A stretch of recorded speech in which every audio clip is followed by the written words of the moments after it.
उमेदवारी जाहीर केली, या संदर्भात आपलं मनोगत सांगा.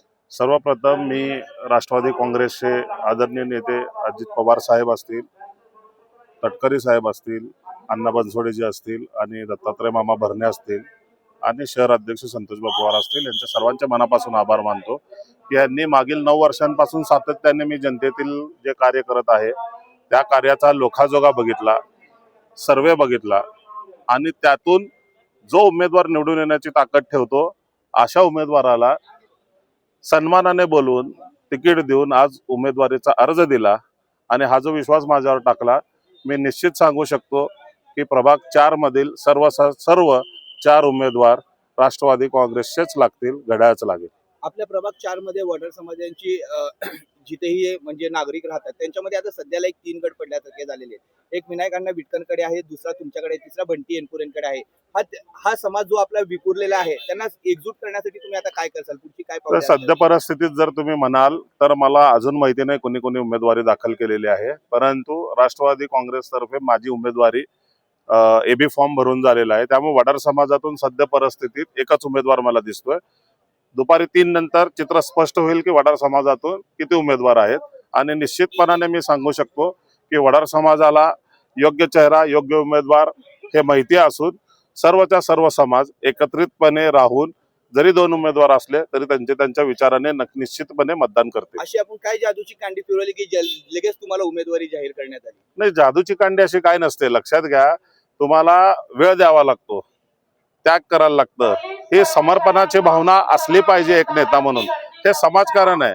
प्रत्यक्षात असं कधी जादूची कांडी एका दिवसात फिरत नाही. मागच्या 9 वर्षांपासून सातत्याने मी या प्रभागात काम करतोय आणि माध्यमांनी वेळच्या वेळी माझ्या सगळ्या कार्यांची दखल घेतलेली आहे.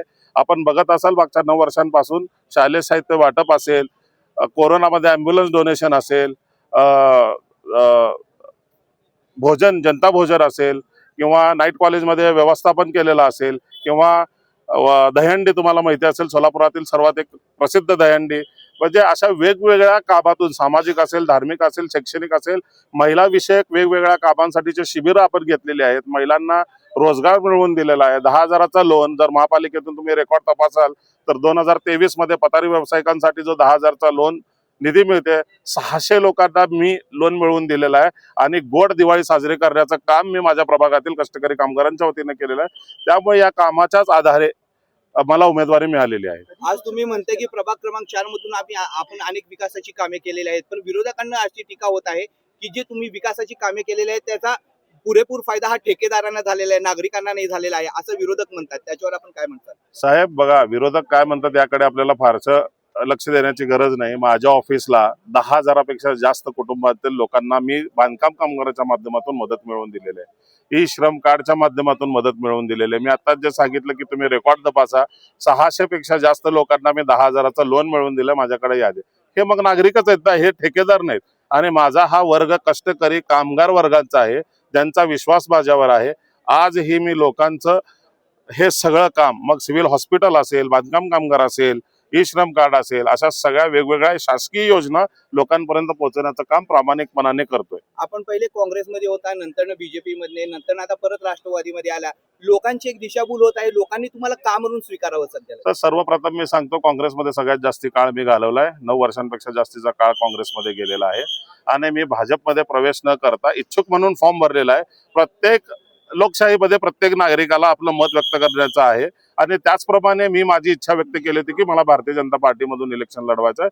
परंतु आज तुम्ही भारतीय जनता पार्टीमधली जी अवस्था आहे ती बघताय आणि ह्या सगळ्या गोष्टींचा विचार करता मी ठरवलं की ज्या पक्षात सन्मानाने मला सांगितलं की आम्हाला तुम्हाला उमेदवारी द्यायची आहे, तुम्ही स्वीकारणार का, आणि मी ते उमेदवारी स्वीकारून फॉर्म भरलेला आहे.